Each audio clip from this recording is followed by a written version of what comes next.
Om Namah Shivaya. Here's a bonus practice tip. So in the shoulder stand, do you ever feel as if there's a little too much pressure coming onto the back of the neck? Maybe the bone here sticks out a little bit and it feels a bit uncomfortable. Or perhaps you feel as if the chest is caving down on the face a little bit and making it uncomfortable to breathe. So this tip may help to create a little bit of ease and space in the asana.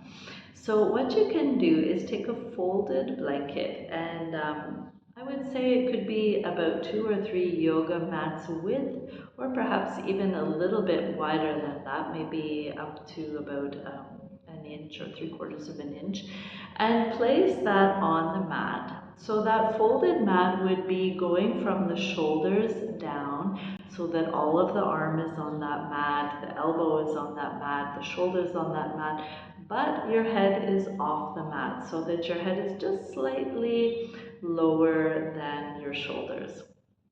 And in this position, you'll find that you more easily take the weight onto the shoulders with less pressure on the neck and the back of the head, and it might just make a big difference for you in the practice and your comfort. I hope it helps. Let us know in the comments. Om Namah Shivaya.